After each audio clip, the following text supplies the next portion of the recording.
Hey folks, David Hubbell here, and it's Saturday, December 10th, and we're back out to check out the Mirliton this week.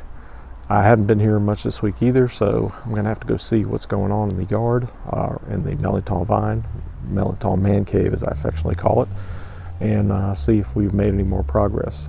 Like we said last week, probably don't have a whole lot, but we're going to go see what we got anyway. So let's go see.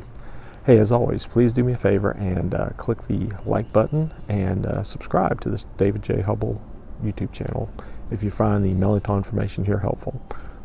Thanks. Well, to be honest with you folks, part of the vine looks like crap.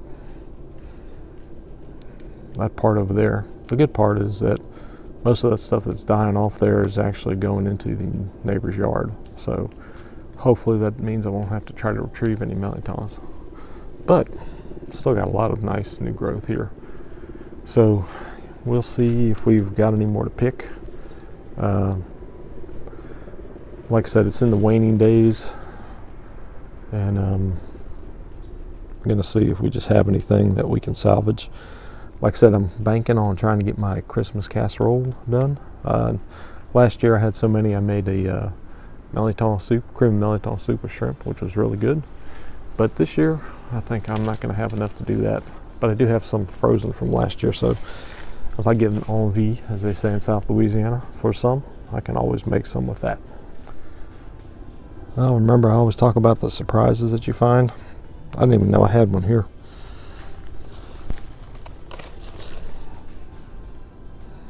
Definitely time to pick this one.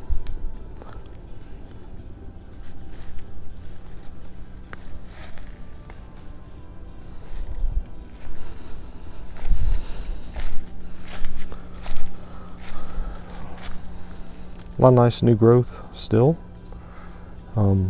There's been some discussions amongst some people on the Mirliton pages about whether or not to cut them back. I prefer to cut them back every year. Maybe it's more out of fear or insurance, whatever you want to call it. But after having almost lost, well, I actually lost one vine, and this one almost was gone about 6-8 years ago. I really felt like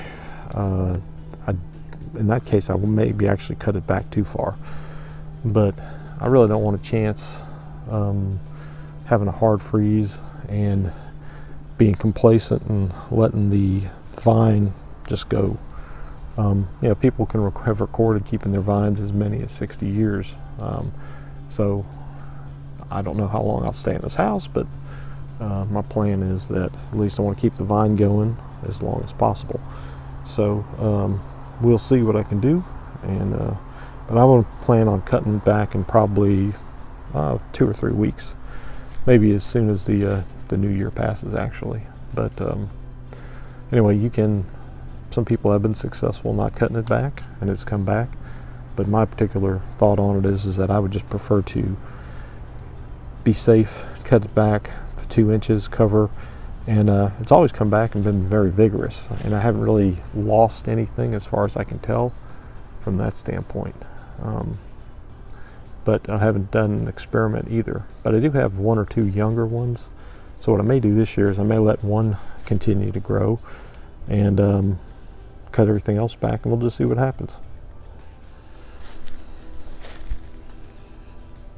I think I'm going to go ahead and get these 2.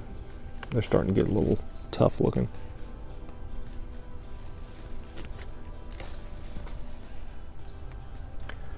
I still have a few little blooms there.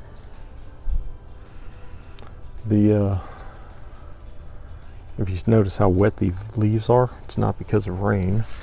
Fog out here has been horrendous the past week, and I think all around South Louisiana and the Gulf Coast as well. So we got a little shared experience going here in Mobile with South Louisiana on that, beyond the Mirliton. But anyway, like I said, I don't know what foggy conditions usually do other than keep everything wet. That's another female. I did come across some male flowers too. I may, just for the heck of it this week, I think there's one right there, I may go ahead and try to hand pollinate a couple. I mean, I think it's supposed to get down to maybe 34 next week, toward the end of the week. But I might just try it, roll the dice, see what happens. Can't hurt anything as far as I can tell. And we still have that one there.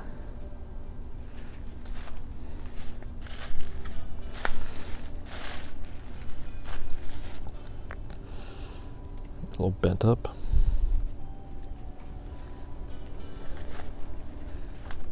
Let's see if I can get this one.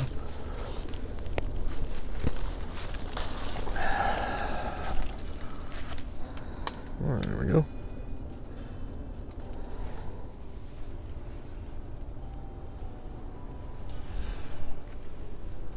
These two young ladies are still progressing along pretty well here.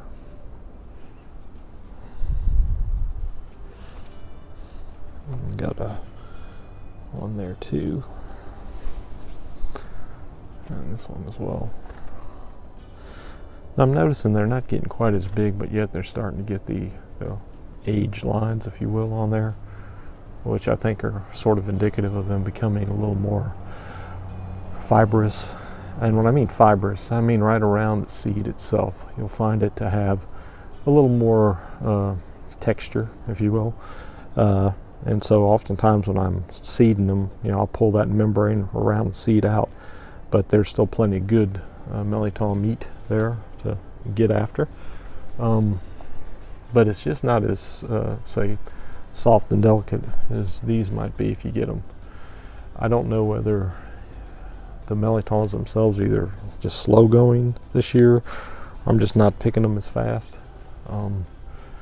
They're still good to eat, but like I said, it's just more along the lines of you get a little more, I'll call it waste, and you can just compost that.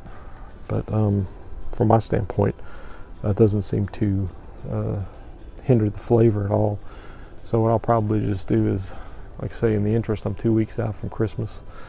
I will probably make my casserole sometime that week before. So we'll see if I can let these go maybe another week, and then I'll pick them. There's a couple more that I'm hoping to hold out a little longer.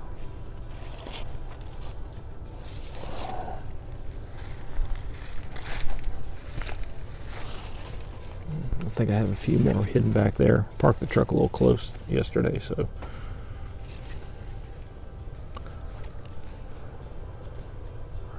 This is our Mirliton guard cap galoshes, as labeled by the kids. They galoshes. Back here, yeah. He actually does hang out by the Mirliton vine quite a bit. Hopefully that means he's chasing squirrels. Well, this week I only was able to pick about another 7.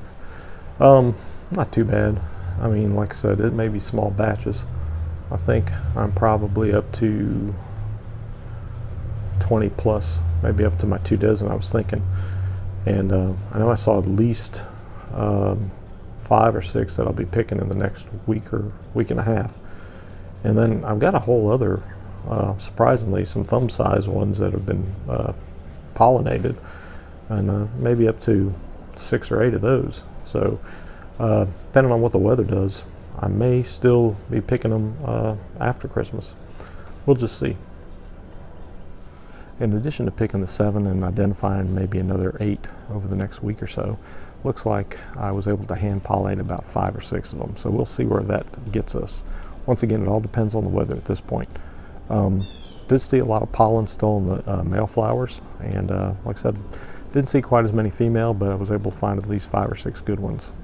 So we'll see what happens. So hopefully this video has helped you out. If it does, please share with your Mirliton friends. Also do me a favor, please click the subscribe button and click the bell to be alerted to all upcoming Mirliton videos. And don't forget, check us out on mirliton.org, mirlotin.org. You can find us on Facebook as well as on the internet. So if you have any questions, drop them in the comment section below or send them to me at rpcajun2r@gmail.com. Thanks again, and I'll see you next week.